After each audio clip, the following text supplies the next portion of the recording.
ఈరోజే ఎంతో ప్రత్యేకమైన భోగి పండుగ. పైగా ఏకాదశితో కలిసి వచ్చింది.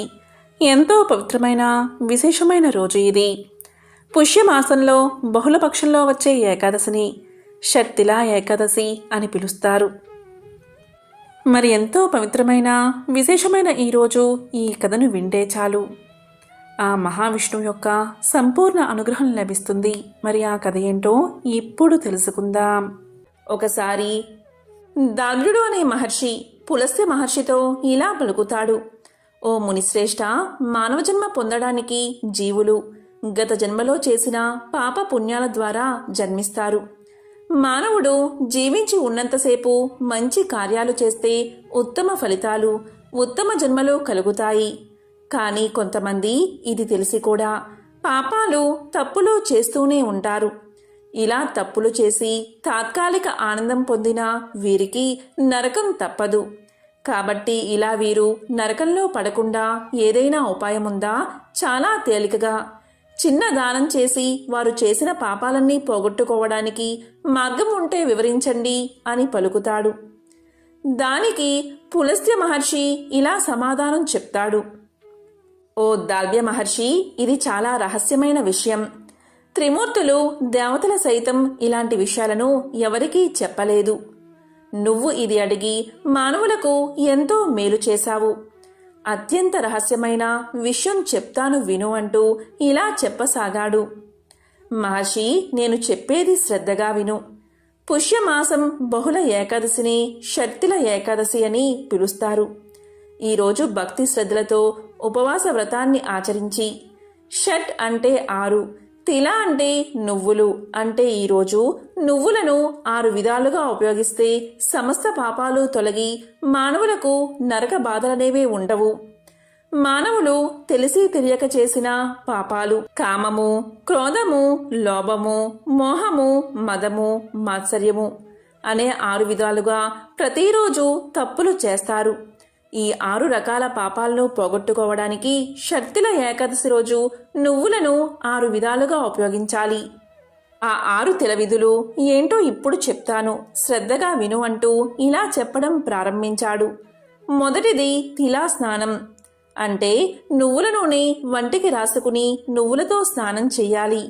నువ్వులు నెత్తిమీద నుండి జాలువారేలాగా స్నానం చెయ్యాలి. ఇదే తిలా స్నానం. రెండవది తిల లేపనం. స్నానం చేసిన తర్వాత నువ్వులను ముద్ద చేసి ఆ పదార్థాన్ని శరీరానికి పట్టించడం. దీన్ని తిల లేపనము అంటారు. మూడవది తిల హోమం. ఇంటిలో తిలహోమం నిర్వహించాలి. ఇక నాల్గవది తిలోదకాలు. పితృదేవతలకు తిలోదకాలు సమర్పించాలి. అంటే నువ్వులు నీళ్లు వదలడం అన్నమాట. నువ్వులు బొటనవేలుకు రాసుకుని ఒక పద్ధతి ప్రకారం నీళ్లతో వదలడం. దీన్నే తిలోదకము అంటారు. ఇక ఐదవది తిల దానం. నువ్వులు కానీ నువ్వుల నూనె కానీ ఒక బ్రాహ్మణుడికి దానమివ్వాలి. దీన్నే తిలదానము అంటారు. ఆరవది తిలాన్న భోజనం. అంటే నువ్వులు కలిపి వండిన భోజనం భుజించడం. అంటే బియ్యం ఉడికే సమయంలో నువ్వులు వేస్తే అది తిలాన్నమవుతుంది. ఈ రోజున తిలలతో నిర్వహించే ఈ 6 పనులు పూర్తి చేస్తే శ్రీ మహావిష్ణువుతో పాటుగా పితృదేవతలు కూడా సంతోషించి శుభప్రదంగా ఆశీర్వదిస్తారు. ఈనాడు చేసే షట్తిల కార్యక్రమాలు శ్రీ మహావిష్ణువును ఎంతో తృప్తిపరుస్తాయట. ప్రతి ఏటా తిల ఏకాదశిని యథావిధిగా పాటిస్తే ఆ శ్రీమన్నారాయణుడు సంతోషించి ఇహలోకంలో సర్వ సుఖాలు, మరణానంతరం ఉత్కృష్ట లోకాలు ప్రాప్తింపచేస్తాడట. ఇలా ఎవరైతే ఈరోజు చేస్తారో వారి సకల పాపాలు తొలగిపోతాయని పులస్త్య మహర్షి వివరిస్తాడు.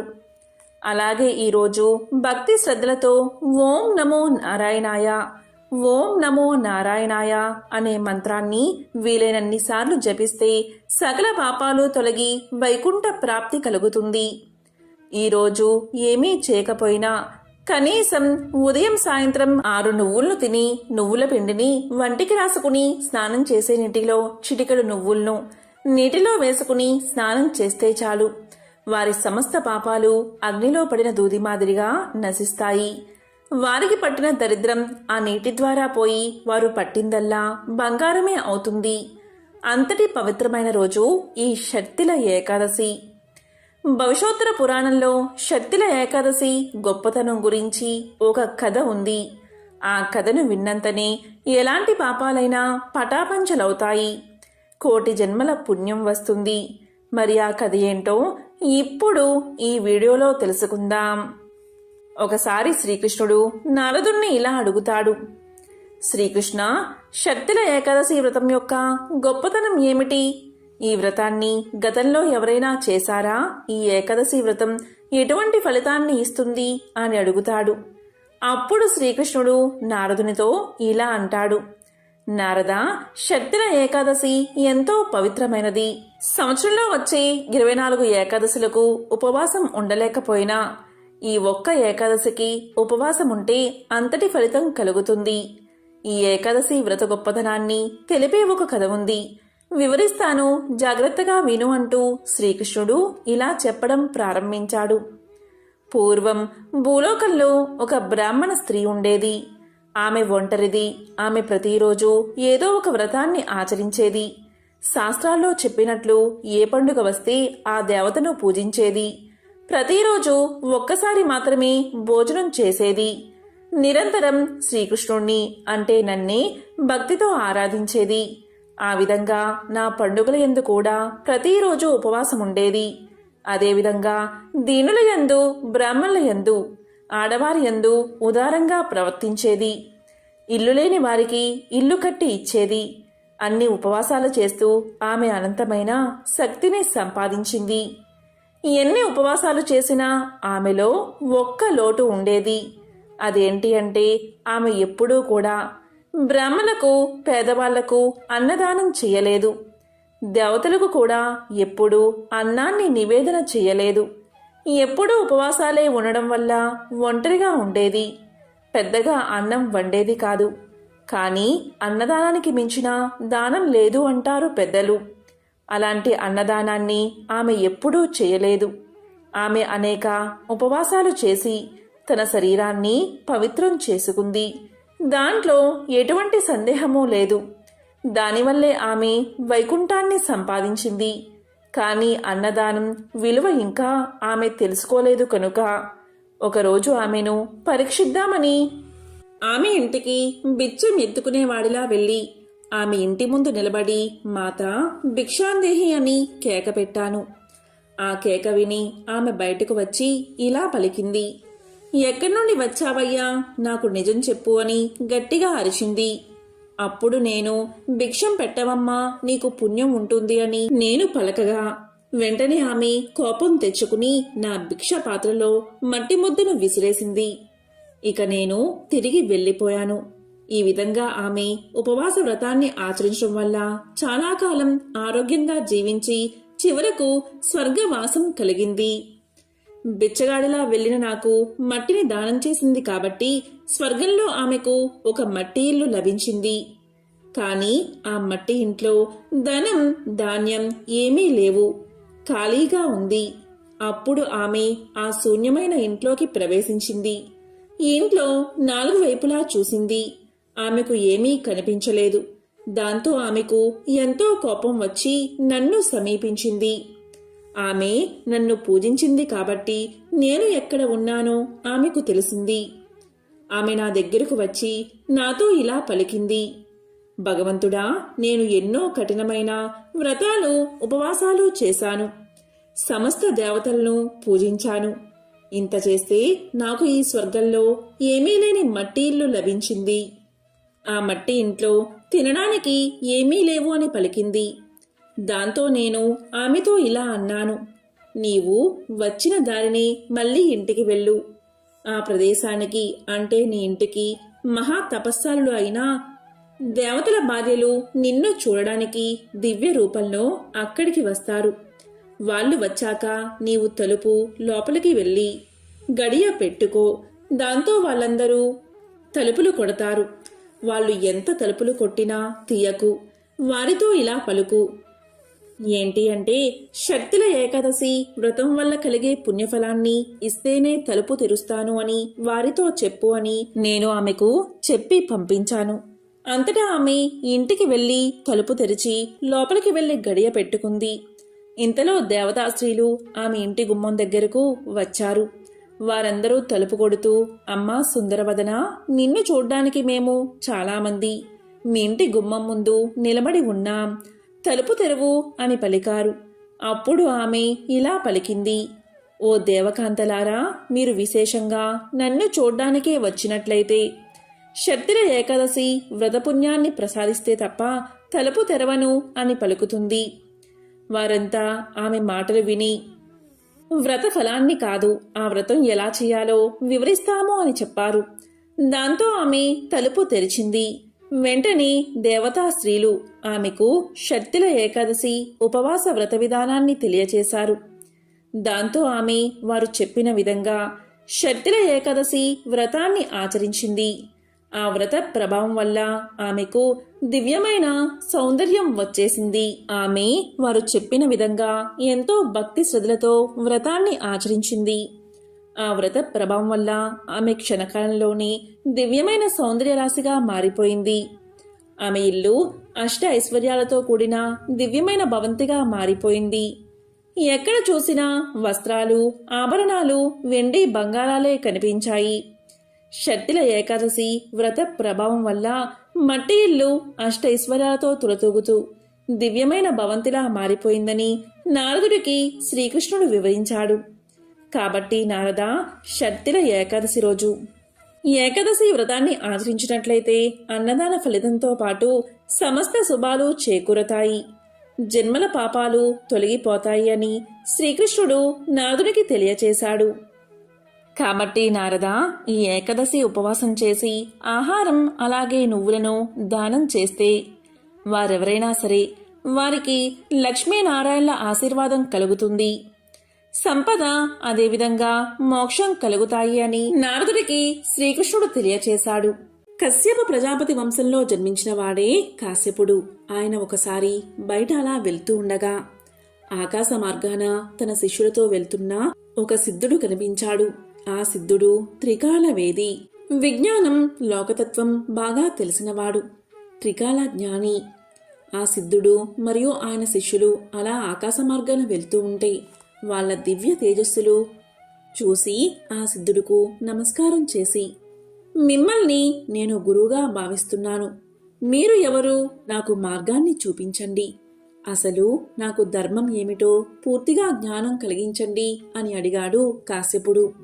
దానికి ఆ సిద్ధుడు ఇలా అన్నాడు, నాయనా, ఈ శరీరం ధర్మ జ్ఞానం కోసమే పుట్టింది.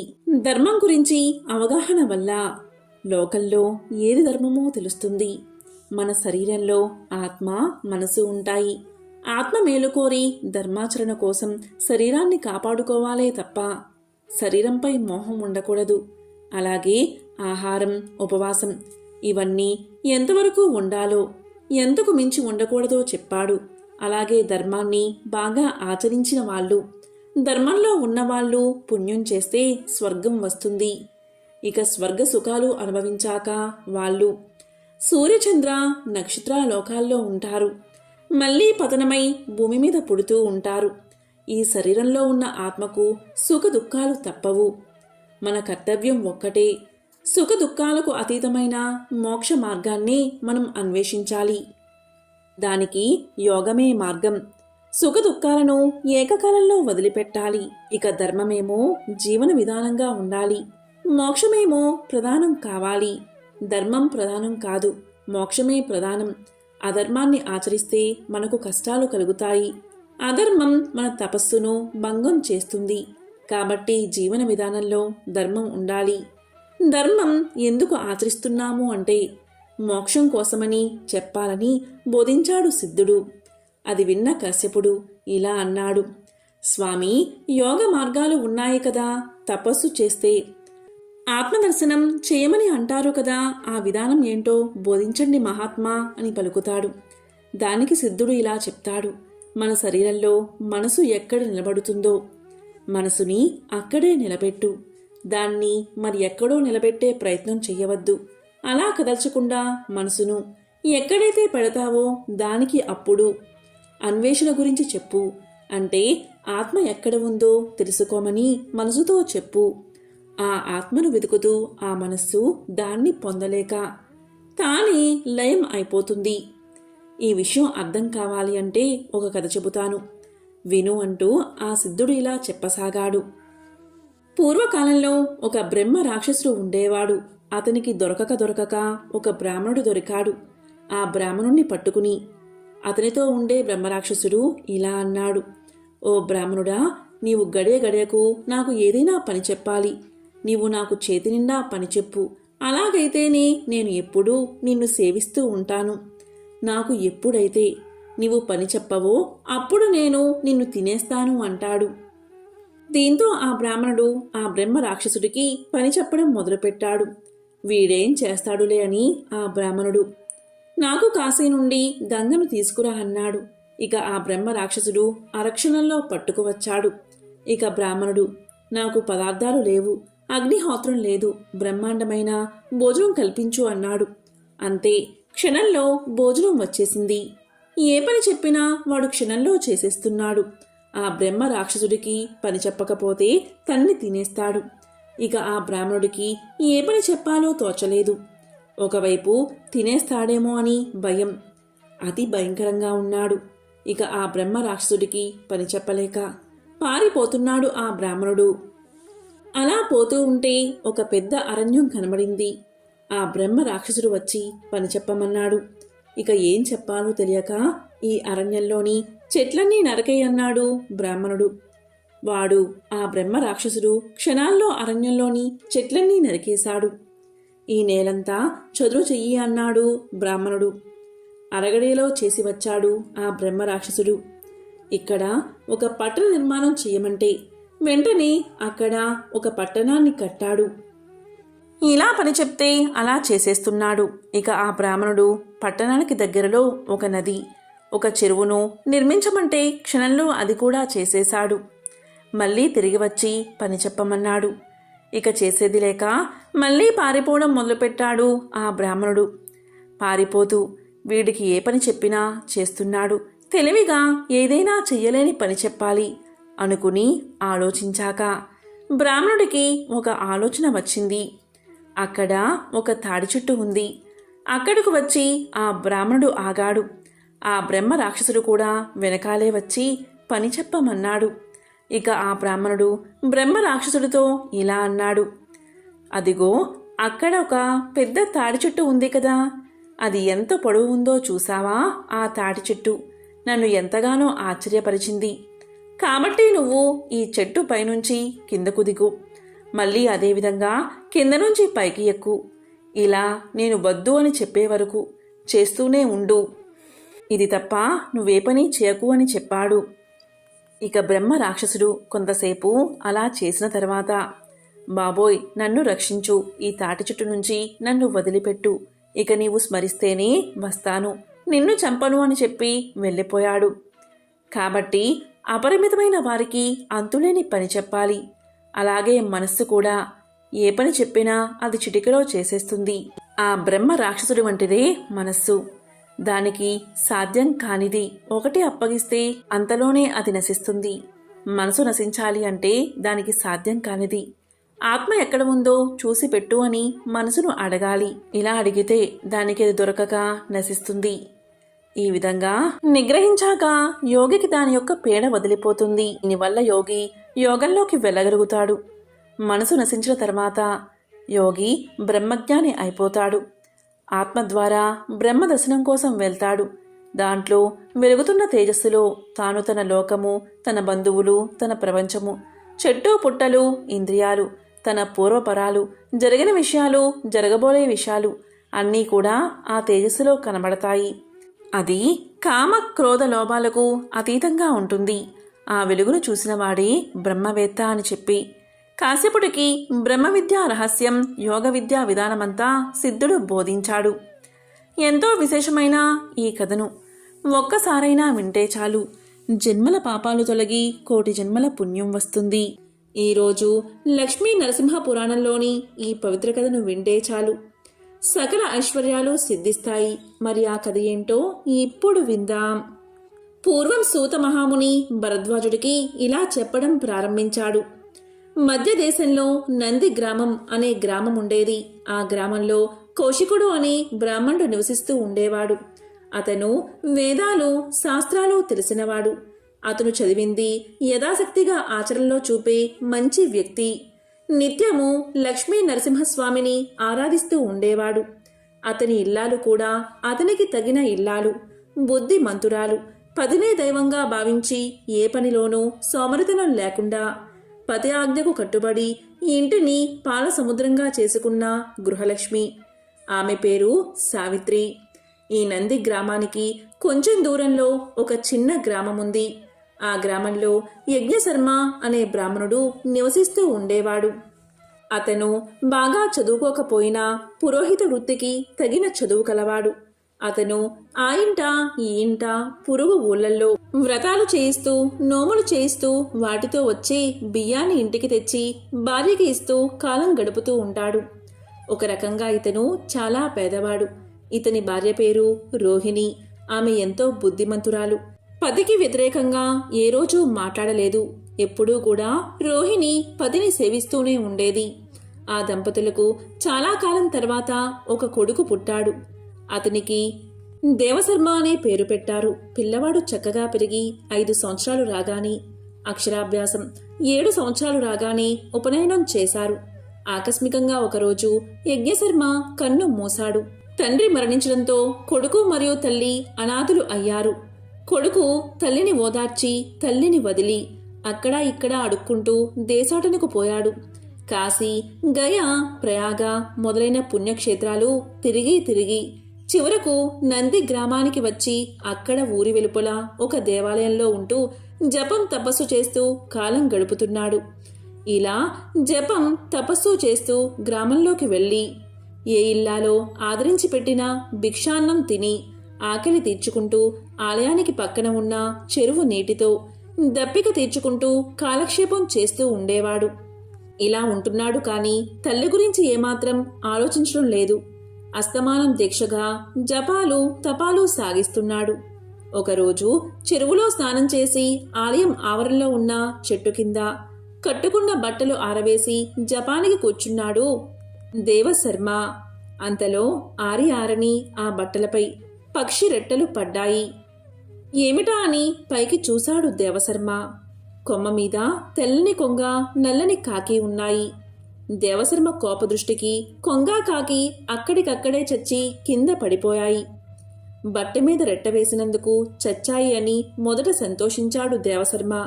కాని క్షణకాలం ఆగాక అయ్యో, నోరు ఎరగని పక్షులు నా కోపాగ్నికి ఆహుతి అయిపోయాయి అని విచారించాడు.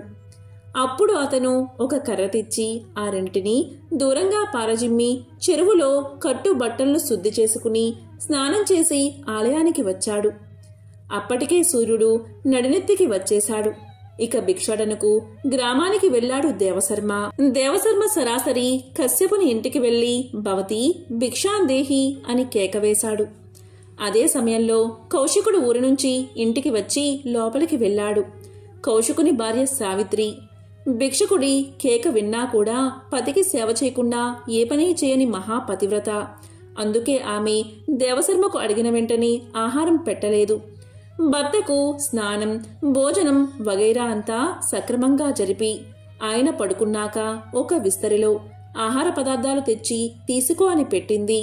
అప్పుడు దేవశర్మ ఇలా పలికాడు, నేను ఎప్పుడో వచ్చి అన్నం అడిగాను. ఇంతసేపు నీవు నన్ను నీ వాకిలి ముందే నిలబెట్టి ఇప్పుడు భిక్షం వేస్తావా అని కోపంతో చూశాడు. అతనికి గొప్ప తపశ్శక్తి ఉండడమే గర్వమని సావిత్రి గ్రహించి అతని చూపులకు భయపడకుండా ఇలా అంటుంది, నీ కంటి చూపులకు కాలిపోవడానికి నేను కొంగనో మరి కాకినో కాదు, తీసుకో భిక్షమని అక్కడ పెట్టి వెళ్ళిపోతుంది. ఆ మాటలు విన్న దేవశర్మకు చెమటలు పడతాయి. ఎక్కడో ఊరికే చెట్టు కింద జరిగిన విషయం ఎప్పుడు ఇంట్లో ఉండే ఈమెకు ఎలా తెలిసింది? ఇంత జ్ఞానం, శక్తి ఈమెకు ఎలా వచ్చాయి అని ఆలోచించి ఆకలి కూడా ఆగిపోయి ఆశ్చర్యంతో ఆలోచించడం మొదలుపెట్టాడు. ఇక మాటలు మాట్లాడకుండా పెట్టిన ఆహార పదార్థాలు తీసుకుని తలవంచుకుని తాను ఉండే స్థలానికి వచ్చాడు. ఇలా ఆలోచిస్తూ అన్నం మరియు అన్ని కూరలు కలిపేసి తినేశాడు. ఏమిటి ఈ విచిత్రం అని పదే పదే ఆలోచిస్తున్నాడు. ఇక చల్లబడిన తర్వాత మళ్ళీ కాసేపు ఉండి సరాసరి కశ్యపుడు ఇంటికి బయలుదేరాడు. అప్పటికే కశ్యపుడు నిద్రలేచి పొలం పని మీద వెళ్ళిపోయాడు. సావిత్రి ఇంట్లో పురాణ కథ ఏదో చదువుకుంటూ తీరుబాటుగా కూర్చుంది. ఇక దేవశర్మ అమ్మ అని కేక వెయ్యగానే సావిత్రి తాళపత్రాలను కింద పెట్టి ఇంటి ముంగిట్లోకి వచ్చింది. అక్కడ దేవశర్మను చూసి ఎందుకు వచ్చావు అని అడిగింది. అమ్మా, ఎక్కడో జరిగిన దాన్ని ఇంట్లో ఉన్న నీవు ఎలా చెప్పగలిగావు? ఆ శక్తి నీకు ఎలా వచ్చింది అని అడగడానికే వచ్చానని భయపడుతూ అన్నాడు దేవశర్మ. అప్పుడు సావిత్రి ఇలా పలికింది. ఎవరి ధర్మాన్ని వారు పక్షపాతం లేకుండా నెరవేర్చితే ఆ శక్తి ఎవరికైనా వస్తుంది.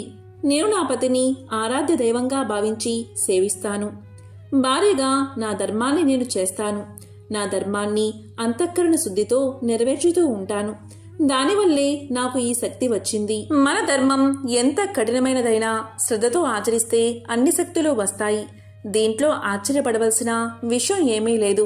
ఇక నీ విషయానికే వస్తే, నిన్ను 9 మాసాలు మోసి ఎంతో కష్టమైన ప్రసవ వేదనను భరించి నరకాన్ని తలపించే పురిటి నొప్పులను భరించి నిన్ను కని కంటికి రెప్పలా పెంచి పెద్ద చేసిన తల్లిని, పైగా అనాథను, నీపై ఆధారపడి ఉన్న అమ్మను గాలికి విడిచిపెట్టి నువ్వు జపమో తపమో అంటూ అర్థంలేని పనులు చేస్తున్నావు. కన్న తల్లిని మించిన దైవం లేదు.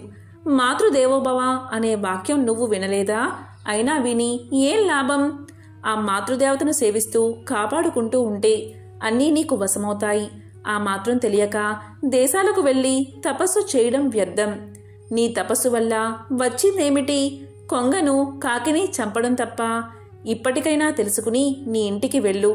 నీ తల్లిని శ్రద్ధాభక్తులతో సేవించు. అదే గొప్ప తపస్సు అనుకో. ముందుగా నీ కోపానికి బలైపోయిన పక్షులకు దహన శుద్ధి చేసి స్నానం చేసి ఇంటికి వెళ్ళు. నీ తల్లిని పోషిస్తూ ఉండు. నీవు ఇంటికి వెళ్ళగానే నీకు వివాహం అవుతుంది. తర్వాత నీకు కొడుకు పుడతాడు. వాడు నీ వంశానికి మూలం అవుతాడు. తరువాత నీ తల్లి నీ భార్య మరణిస్తారు. ఆ తర్వాత యథావిధిగా సన్యాసాన్ని స్వీకరించు. ఆ లక్ష్మీ నరసింహస్వామిని మనసారా ఆరాధిస్తూ ఉంటే విష్ణు సాన్నిధ్యాన్ని పొందుతావు అని సావిత్రి చెప్తుంది. ఇది విన్న దేవశర్మ, క్షమించు తల్లి, నాకు బుద్ధి వచ్చింది, పోయి వస్తాను అని వెనక్కి వచ్చి పక్షులకు దహన కార్యక్రమం చేసి తిన్నగా స్వగ్రామానికి చేరుకుంటాడు. సావిత్రి చెప్పినట్లే అమ్మను సేవిస్తాడు. అతనికి పెళ్ళవుతుంది. పుత్రుడు కలుగుతాడు. కొన్నాళ్లకు భార్య తల్లి మరణిస్తారు. దీంతో దేవశర్మ సన్యాస ఆశ్రమాన్ని స్వీకరించి లక్ష్మీ నరసింహస్వామిని నమ్మి ఆరాధిస్తూ విష్ణు సాన్నిధ్యాన్ని పొందాడని భరద్వాజునికి సూత మహాముని తెలియచేశాడు. ఎంతో పవిత్రమైన విశేషమైన ఈరోజు ఈ కథను విన్నా, చదివినా, చెప్పినా, వినిపించినా జన్మల పాపాలు తొలగి కోటి జన్మల పుణ్యం వస్తుంది. విష్ణు సాన్నిధ్యం కలుగుతుంది. ఇక భోగి పండుగ రోజు తప్పకుండా వినాల్సిన మరొక కథ గురించి ఇప్పుడు తెలుసుకుందాం. ఎవరైతే ఈ రోజు అంటే భోగి రోజు ఈ కథను వింటారో వారికి ముక్తి కలుగుతుంది. ఆ కథే గోదాదేవి కథ. విష్ణు చిత్తుడు సాక్షాత్తు గరుత్మంతుని అంశగా విల్లిపుత్తూరులో జన్మించారు. ఈ విల్లిపుత్తూరు అంటే మహావిష్ణువుకు చాలా ఇష్టం. విష్ణువుకు వైకుంఠం మీద విసుగు పుడితే వైకుంఠాన్ని వదిలి 2 ప్రదేశాలకు వస్తారని శాస్త్రాలు చెబుతున్నాయి. ఆ ప్రదేశాల్లో మొదటిది తిరుమల, రెండవది శ్రీ విల్లిపుత్తూరు. స్వామికి ఈ ప్రదేశమంటే అంత ఇష్టం. ఈ ప్రదేశంలోనే విష్ణు చిత్తుల వారు పుట్టారు. బ్రాహ్మణుల ఇంట ఈయన జన్మించారు. ఈయనకు చిన్నప్పటి నుంచి అపారమైన విష్ణు భక్తి. తల్లిదండ్రులు చదువుకో నాయనా, పాఠశాలకు పంపిస్తామంటే విష్ణు చిత్తుల వారు నాకేమీ అవసరం లేదు, నాకు స్వామి యొక్క కైంకర్యం చాలు అని చెప్పి భగవత్ సేవలోనే ఉండిపోయారు. శ్రీ విల్లిపుత్తూరులో వటపత్ర సాయి ఆలయం ఉంది. అక్కడే ఉండిపోయాడు విష్ణు చిత్తుడు. పేద కుటుంబంలో పుట్టడం వల్ల పత్రాలతో పూలతో భగవంతుణ్ణి అర్చిద్దాం అనుకుని ఒక తోటలో తులసి మొదలైన పువ్వులను పెంచేవాడు. అలా విష్ణు చిత్తుల వారికి 50 ఏళ్లు వచ్చేశాయి. 50 ఏళ్లు వచ్చినా విష్ణు చిత్తులవారు వివాహం చేసుకోలేదు. భక్తితోనే జీవితాన్ని గడిపాడు. చుట్టుపక్కల వారు విష్ణు చిత్తుణ్ణి చూసి, ఏమిటో ఈ వెర్రి బ్రాహ్మణుడు ఎంతసేపు కూడా దేవుడు దేవుడు అని అంటూ ఉంటాడు. ₹1 కూడా సంపాదించుకోలేదు, వివాహం చేసుకోలేదు, పిల్లలు లేరు, ఈయన గతి ఏమవుతుందో అని బాధపడేవారు. పైనుంచి స్వామివారు ఇవన్నీ చూసి, అయ్యో, విష్ణుచిత్తుడు నా కోసం జీవితాన్నంతా దారపోశాడు, అతని చేతిలో చిల్లి గవ్వలేదు, సరే అపారమైన సంపదను ఇద్దాము అనుకుని ఒక సన్నివేశాన్ని సృష్టిస్తాడు. ఒకసారి మధురరాజు వల్లభదేవుడు రాత్రిపూట దేశాటన కోసం వెళ్తాడు. వెళ్ళి ఎక్కడో భోజనం చేసి ఒక అరుగు మీద పడుకుంటాడు. ఆయన పక్కన ఒక మహాభక్తుడు ఉంటాడు. అతను భోజనం చేసి హాయిగా హరినామస్మరణ చేసుకుంటూ ఒక శ్లోకం చదువుతాడు. వర్షానికి కావలసిన వాటిని మిగిలిన నెలలో కూడబెట్టుకుంటాం. రాత్రికి కావాల్సింది పగలు, ముసలితనానికి కావాల్సింది యవ్వనంలో, అలాగే పరలోకానికి కావాల్సింది కూడా ఈ లోకంలోనే సమకూర్చుకోవాలి అనేది ఆ శ్లోకం యొక్క అర్థం. ఆ మాటలు పిడుగుల్లా తగిలాయి రాజుకి. ఆ మాటలు వినగానే రాజుకు వైరాగ్యం వచ్చేస్తుంది. ఇక రాజు వెంటనే రాజ్యానికి వెళ్ళి, నాకు రాజ్యం అక్కర్లేదు, మోక్షం కావాలి, మోక్షం కావాలంటే ఏ దేవుణ్ణి ప్రార్థించాలి అని పండితులందరినీ కూడా అడుగుతాడు. పండితులు ఒక్కొక్కళ్ళు ఒక్కో దేవుడి గురించి చెప్తారు.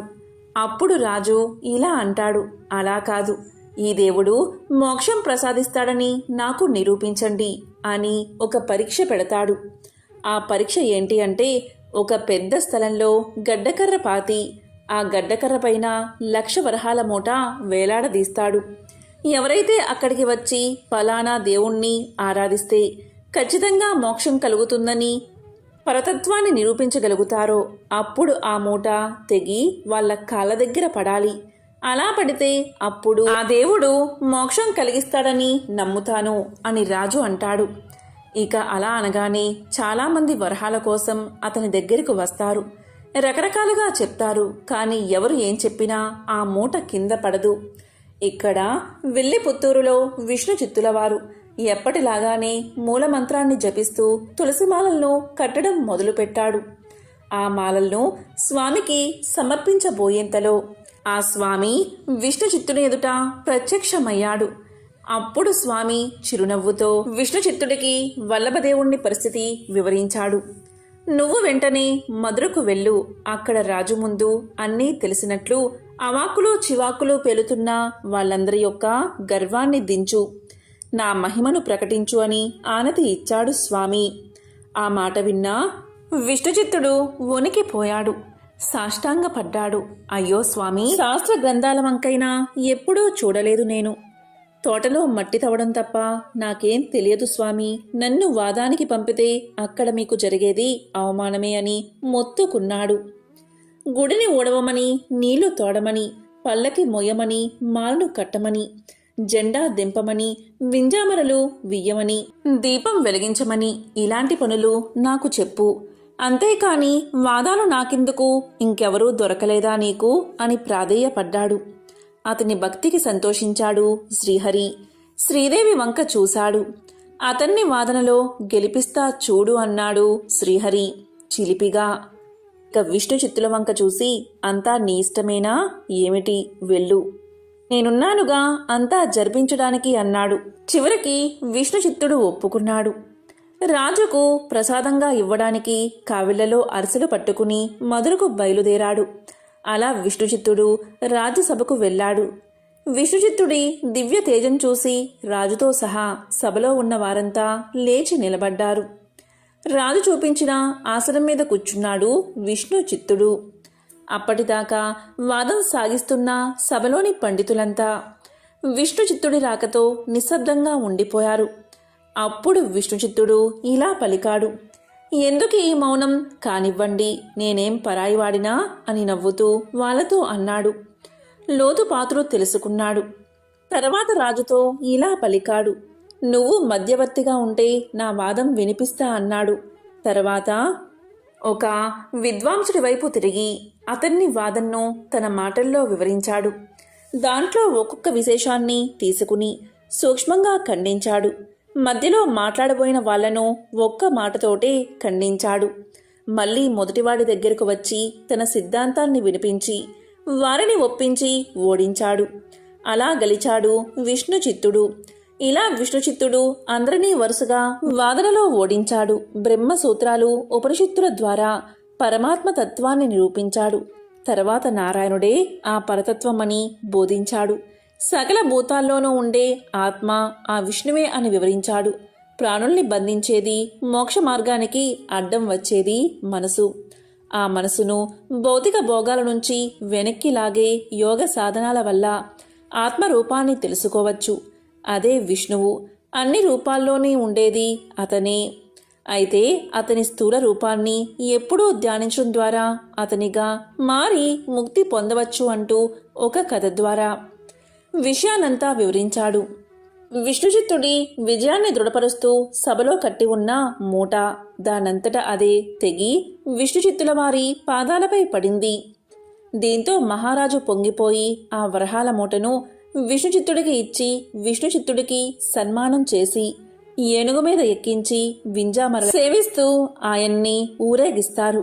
ఇంత గుర్తింపు వచ్చినా విష్ణుచిత్తులకు ఏమాత్రం గర్వం రాదు. ఇదంతా చూసిన విష్ణుమూర్తికి ఎంతో ముచ్చట వేస్తుంది. మా విష్ణుచిత్తుడికి ఇంత సన్మానం జరుగుతుంది, చూడకపోతే ఎలా? భూమి మీద ఉన్న గరుత్మంతుడికి సన్మానం జరుగుతుంటే మనం చూడాలి కదా అని చెప్పి గరుత్మంతుణ్ణి పిలిచి శ్రీదేవి భూదేవి సమేతంగా శ్రీ ఉల్లు పుత్తూరులోని వీధుల్లోకి విచ్చేస్తాడు. ఎంతో ఆనందంగా శ్రీ మహావిష్ణువు విష్ణుచిత్తుల వారిని పొగుడుతాడు. అప్పుడు విష్ణుచిత్తుల వారు సంతోషంతో, స్వామి, ఇది నా పరాక్రమం కాదు, నేను ఎన్నడూ చదువుకోలేదు, కానీ మీరే నాకు విద్యను ఇచ్చారు. నా మీద ప్రేమతో ఇంతమంది జనంలోకి విచ్చేశావా? ఎంత పలికినా మనోహరమైన రూపం నీది, నీకు దిష్టి తగులుతుంది, నీకు దిష్టి తగలకూడదు అని ఆశీర్వదిస్తూ మంగళ శాసనం రాశాడు. అప్పుడు విష్ణుమూర్తి ఎంతో ఆనందంగా, నువ్వే నన్ను ఆశీర్వదిస్తున్నావు. ఇక మీదట నిన్ను ఇప్పటినుంచి అందరూ కూడా పెరి ఆల్వారు అని పిలుస్తారు. అంటే ఆల్వారులో పెద్దవాడు అని అర్థం. అలా ఆశీర్వదించి వెళ్ళిపోతాడు విష్ణువు. తరువాత విష్ణుచిత్తుడు విల్లుపుత్తూరుకి విచ్చేస్తాడు. తనకు వచ్చిన 1,00,000 రూపాయల్లో 1 రూపాయి కూడా ఉంచుకోకుండా వటపత్రసాయి ఆలయానికి విరాళంగా ఇచ్చేస్తాడు. మళ్లీ బుట్ట తీసుకుని తోటలోకి వెళ్ళిపోతాడు. అలా విష్ణుచిత్తుల వారు ధనాన్ని విరాళంగా ఇచ్చేసి తనకు వచ్చిన పేరు ప్రతిష్టలను పట్టించుకోకుండా స్వామివారు తనకు ఇచ్చిన విద్యతో తిరుమలి రాశాడు. ఇదంతా చూసిన విష్ణుమూర్తి ఇలా అనుకున్నాడు, ఎంత వెర్రివాడు ఈ విష్ణుచిత్తుడు! డబ్బు ఇస్తే నా ఆలయానికి ఇచ్చేశాడు, పేరు ప్రతిష్టలు ఇచ్చినా పట్టించుకోవడం లేదు. ధనం విద్యను ఇచ్చాను, ఆ ధనాన్ని విద్యను కూడా నా కోసమే ఖర్చు పెడుతూ ఉన్నాడు. పెళ్లి లేదు, పిల్లలు లేరు, తన జీవితానంతటినీ నా కోసమే ఖర్చు పెడుతున్నాడు. ఈ విష్ణుచిత్తుడి కోసం నేనేం చేయగలను అని ఆలోచించి నన్ను నేనే విష్ణుచిత్తుడికి సమర్పించుకుంటాను అని భూదేవి వైపు చూశాడు. అప్పుడు భూదేవికి విషయం అర్థమైంది. స్వామి ఏ తులసి మొక్కల్లో అయితే తన జీవితానంతా సమర్పించుకున్నాడో ఆ తులసి మొక్కల నుంచి ఇవ్వబోతున్నాను, ఇక నేనే భూమి మీదకు వెళ్తాను అని భూదేవి భూమి మీదకి దిగివస్తుంది. ఒకసారి విష్ణుచిత్తులు తోటలో పాదులు తీస్తూ ఉండగా ఒక పాప కనిపిస్తుంది. ఆవిడే భూదేవి అంశతో జన్మించిన ఆండాల్ దేవి. ఆమెను సాక్షాత్తు భగవంతుడి ప్రసాదంగా భావించి సంక్రాంతికి ముందు రోజే భోగి, అందుకే ప్రతి వైష్ణవ ఆలయంలో భోగినాడు గోదాదేవికి విష్ణుమూర్తితో కళ్యాణం జరుపుతూ ఉంటారు. మనిషిగా పుట్టి భగవంతుడిలో ఐక్యం అవ్వడం సాధ్యమా అన్న ప్రశ్నకు సమాధానం చెప్పింది గోదాదేవి. మానవ కాంతగా జన్మించి శ్రీరంగనాథుణ్ణి ప్రేమించి పూజించి ఆయనలో ఐక్యమైనది. అటువంటి దివ్య ధనుర్మాసం ఈరోజే ప్రారంభమైనది. 12 మంది ఆల్వార్లలో శ్రీ ఆండాల్ గోదాదేవి కూడా ఒకరు. ఆమెను నాచియార్ అని కూడా పిలుస్తారు. రంగనాథుణ్ణి స్తుతిస్తూ ఆండాల్ రచించిన 30 పాసురాల్లో కలిపి తిరుప్పావై అంటారు. ఆల్వార్ దివ్య ప్రబంధంలో తిరుప్పావై ఒక భాగం. శ్రీ మహావిష్ణువు ఆజ్ఞ మేరకు సాక్షాత్తు శ్రీ మహాలక్ష్మి భూలోకంలో గోదాదేవిగా అవతరించింది. శ్రీ విల్లిపుత్తూరులో విష్ణుచిత్తుడు అని గొప్ప భక్తుడు ఉండేవాడు. ఈ ఊరిలోనే శ్రీకృష్ణుడు మర్యాకు మీద తేలియాడుతూ వటపత్ర సాయి లోకాన్ని రక్షించాడని ఒక నమ్మకం. అందుకే ఇక్కడి ఆలయంలోని ప్రధాన దైవం ఆ చిన్ని కృష్ణుడే. నిత్యము కూడా ఆ కృష్ణుడికి పూలమాళ్ళు అర్పిస్తూ తన జీవితాన్ని ధన్యం చేసుకునేవాడు విష్ణుచిత్తుడు. విష్ణుచిత్తుడి అసలు పేరు భట్టనాథుడు. నిరంతరం ఆయన చిత్తం విష్ణుమూర్తి మీదే ఉండేది కాబట్టి విష్ణుచిత్తుడు అని ఆయన్ని పిలిచేవారు. విష్ణుచిత్తుడు సాక్షాత్తు శ్రీ మహావిష్ణువును దర్శించి ఆయనకు మంగళాసనాలు అర్పించినట్లు ఒక కథ ప్రచారంలో ఉంది. అందుకే ఆయనను విష్ణు భక్తులైన ఆల్వారులలో ఒకరిగా ఎంచి ఆయనకు పెరియాల్వారు అన్న గౌరవాన్ని అందించారు. పెరియాల్వారు ఒకరోజు తులసి మొక్కల కోసం పాదులు తీస్తూ ఉండగా ఒక చిన్నారి కనిపించింది. ఆమెను సాక్షాత్తు ఆ భగవంతుడి ప్రసాదంగా భావించి పెంచుకున్నాడు విష్ణుచిత్తుడు. తండ్రి పెంపకంలో ఆమె అత్యంతమైన కృష్ణ భక్తితో పెరిగింది. విష్ణుచిత్తుల వారు ప్రతిరోజు తులసిమాలను తయారు చేసి ఒక బుట్టలో ఉంచి తిరిగి తన కార్యక్రమాలు పూర్తి చేసుకుని ఆ మాలను దేవాలయానికి తీసుకువెళ్లి వటపత్ర సాయికి సమర్పించేవాడు. తండ్రిగారికి తెలియకుండా ఆమె రోజు ఆ మాలను ధరించి తాను భగవంతుణ్ణి వివాహం చేసుకోవడానికి సరిపోవునా అని అద్దంలో చూసుకుని మురిసిపోయేది. కొద్ది రోజులకు తండ్రిగారికి ఆ మాలలో ఒక వెంట్రుక కనిపించగా గోద ఆ మాలను ధరించిందని గమనించి ఆమెను కోపగించుకుని తనచే ఇన్ని రోజులు తప్పు జరిగిందని భావించి ఆ మాలను భగవంతుడికి సమర్పించలేదు. ఆశ్చర్యంగా ఆ రోజు విష్ణుచిత్తుల వారి స్వప్నంలో స్వామి కనిపించి ఈరోజు తులసిమాలని ఎందుకు సమర్పించలేదు అని అడుగుతారు. దీంతో విష్ణుచిత్తుల వారు తనకు తెలియకుండా అపచారం జరిగిపోయిందని బాధపడతాడు. అప్పుడు స్వామి ఇలా తెలుపుతాడు, విష్ణుచిత్త, శ్రద్ధగా విను. గోదాదేవి సాక్షాత్తు ఆ భూదేవి అవతారమే. ఆమె స్పృశించిన మాలలను ధరించడం వల్ల నాకు అపచారం కాదు, ఆనందం కలుగుతుందని తెలియచేశాడు. దీంతో గోదాదేవికి కృష్ణుడిపై ప్రేమ మరింత పెరిగింది. తనకు పెళ్ళైనట్లు భావించి ఒకప్పుడు గోపికలు చేసిన కాత్యాయని వ్రతాన్ని మొదలుపెట్టింది. అలా తాను వ్రతాన్ని ప్రారంభించడమే కాదు, తన చెలికత్తల్ని కూడా తనతో కలిసి వచ్చేందుకు సిద్ధం చేసింది. తన చెలులను మేలు కొలిపేందుకు, వారికి వ్రత విధానాలు తెలిపేందుకు, తనలోని కృష్ణభక్తిని వెల్లడించేందుకు రోజుకో పాసురం చొప్పున 30 పాసురాలు పాడింది గోదా. అవే ధనుర్మాసంలో ప్రతి వైష్ణవ భక్తుడి ఇంట్లోనూ వినిపించే తిరుప్పావై. ఎట్టకేలకు గోదాదేవి ప్రేమకు ఆ కృష్ణుడు లొంగక తప్పలేదు. తానే స్వయంగా విష్ణుచిత్తునికి కనిపించి తానుండే శ్రీరంగానికి గోదాదేవిని తీసుకురమ్మని అక్కడ రంగనాథుడిగా వెలిసిన తాను గోదాదేవిని వివాహం చేసుకుంటానని తెలియచేశాడు. శ్రీరంగంలోని ఆలయ అర్చకులకు విషయాన్ని తెలియచేశాడు. కృష్ణుడి ఆదేశాలు విన్న విష్ణుచిత్తుని సంతోషానికి అవధుల్లేవు. వెంటనే గోదాదేవిని విల్లిపుత్తూరులోని ప్రజలను తీసుకుని శ్రీరంగానికి బయలుదేరాడు. పెళ్లి కూతురిగా అంతర ఆలయంలోకి ప్రవేశించిన గోదాదేవి అందరూ చూస్తూ ఉండగానే ఆ రంగనాథుడిలో ఐక్యమైపోయింది. నిష్కల్మష హృదయంతో తన హృదయాన్ని రంగనాథుడికి అర్పించుకుంది గోదాదేవి. వివిధ క్షేత్రాలను దర్శించినప్పుడు అక్కడ కొలువై ఉన్న ఆయా దైవాల మహిమ గురించి మనం విన్నప్పుడు ఆశ్చర్యం కలుగుతూ ఉంటుంది. దైవం పట్ల విశ్వాసం గలవాళ్లు ఆ సంఘటనలను నిజంగానే జరిగి ఉంటాయి అని భావించి అనుభూతిని పొందుతారు. తమ ఊళ్ళల్లో ఆవిర్భవించిన దైవం పట్ల, ఆ దైవం చూపిన మహిమల పట్ల వాళ్ళు పూర్తి విశ్వాసాన్ని ప్రకటిస్తూ ఉంటారు. అదే గోదా రంగనాథస్వామి దేవాలయం, ఎదులాబాద్, రంగారెడ్డి జిల్లా. ఈ గ్రామంలోని ఆలయంలో శ్రీ గోదా సమేత రంగనాయకస్వామి ఆలయం దర్శనమిస్తూ ఉంటుంది.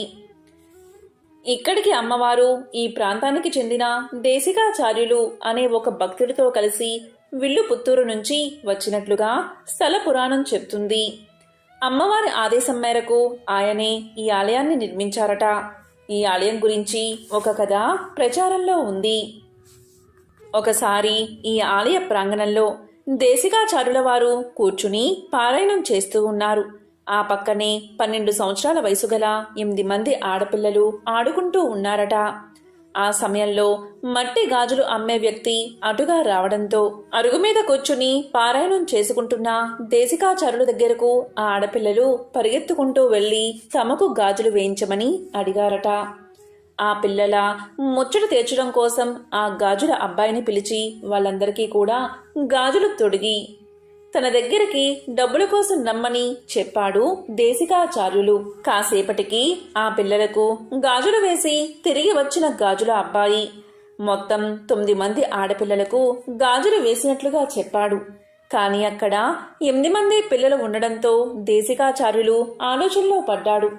విషయం తెలుసుకుందామని దేశికాచార్యుల వారు ఆ పిల్లల దగ్గరకు వెళ్లి మొత్తం ఎంతమంది గాజులు వేయించుకున్నారు అని అడగ్గా తాము 8 మంది ఆడుకుంటున్నట్లుగా 8 మంది గాజులు వేయించుకున్నట్లుగా ఆ పిల్లలు చెప్పారు.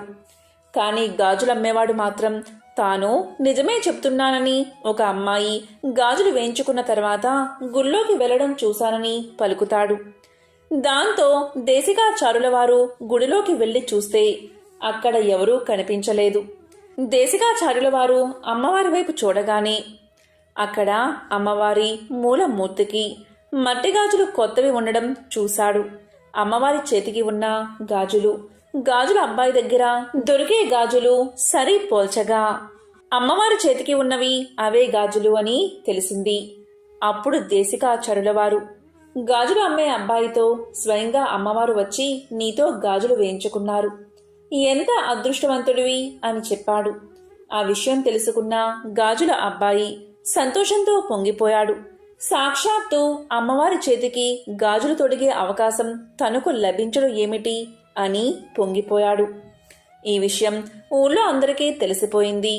ఆనాటి నుంచి అమ్మవారిని దర్శించుకునే భక్తులు అమ్మకు ఎంతో ఇష్టమైన మట్టి గాజులను సమర్పించుకోవడం వస్తుంది. ఎంతో పవిత్రమైన విశేషమైన ఈ కథను విన్నా, చదివినా, చెప్పినా, వినిపించినా సకల శుభాలు కలుగుతాయి. సత్యభామ యొక్క మరో జన్మ గోదాదేవి అంటూ ఉంటారు. సత్యభామ యొక్క మరో జన్మ అని భాగవతులు తలుస్తారు. సత్యభామ పారిజాత పుష్పాలతో ఒక అందమైన మాలిక అల్లి తన కృష్ణుని కంఠంలో అలంకరించబోయింది. శ్రీకృష్ణుడు ఆ మాలను తన చేతులతో తీసి అప్పుడు సత్యభామ మెడలో వేశాడు. అప్పుడు సత్యభామ శ్రీకృష్ణుని కోసం మళ్ళీ మాలను అల్లి నీలమేఘశ్యాముణ్ణి అలంకరించబోగా దానికి ఆ శ్రీకృష్ణుడు సత్యభామ నీవు ధరించిన ఆ మాలని నా మెడలో వేయమని చెప్పాడు. కలియుగంలో సత్యభామే గోదాదేవిగా ఆవిర్భవించి తన కృష్ణుడి కోసం తపిస్తూ తిరుప్పావై రాసి గానం చేసిందని పెద్దలు చెప్తూ ఉంటారు. పెళ్లిళ్లకు వచ్చిన పిల్లలు మార్గశిర మాసంలో ప్రతిరోజు తిరుప్పావై గానం చేస్తే మాఘమాసంలో వివాహం జరుగుతుందని ఒక నమ్మకం. ఇదే పరమ పావనమైన గోదాదేవి యొక్క కళ్యాణం కదా. ఈ కథను ధనుర్మాసం వచ్చేలోపు లేదా ధనుర్మాసంలో ప్రతిరోజు వింటే చాలు పాపాలు తొలగి 1,000,000 జన్మల మహాపుణ్యం వస్తుంది. శ్రీకృష్ణుడు ఉండే అందాల పల్లె రేపల్లెలో కరువు వచ్చి అందరూ కూడా ఆందోళన పడుతూ కృష్ణయ్య దగ్గరకు వెళ్లి ఏం చేద్దామని అడిగారు. దానికి శ్రీకృష్ణుడు చిన్నారి కన్యలైన గోపికలతో వ్రతం చేయిస్తే బాగుంటుందని సలహా ఇచ్చాడు. అప్పుడు శ్రీకృష్ణుడు గోపికలను పిలిపించి నియమాలను వివరించాడు. ఈ వ్రతం పెందలకాడనే మొదలవుతుంది కనుక మీరంతా తెల్లవారుజామునే లేగాలి సుమా అని గోపికలకు చెప్పి పంపించాడు కృష్ణుడు. మర్నాడు కృష్ణుడితో కలిసి వ్రతం చేస్తున్నాము అనే ఆనందంలో గోపికలకు ఆ రోజు నిద్ర పట్టలేదు. ఎప్పుడు బ్రాహ్మీ ముహూర్తం వస్తుందా అని ఎదురుచూస్తూ కష్టంగా రాత్రంతా గడిపి గోపికలు తెల్లవారుజామునే కృష్ణుడు రమ్మన్నాడు కనుక ముందే లేచి అందరినీ లేపుదామని బయలుదేరారు. గోపికలు ఆ విధంగా ధనుర్మాస వ్రతాన్ని చేశారు. ఇదే తిరుప్పావై వ్రతం. తిరుప్పావైలోని తొలి పాసురంలో రండి రండి అంటూ ఒకరినొకరు పిలుచుకుంటూ ఉంటారు. గోపికలు నారాయణ్ణి కీర్తిస్తూ నిద్రలేవమని పాడే ఈ పాసురాల్ని కూడా సుప్రభాత ప్రబోధ గీతాలు. ఈ గీతాలు వింటే చాలా అదృష్టం మీ తలుపు తట్టినట్లే. ఓం శ్రీ మాత్రే నమః. ఓం నమః శివాయ.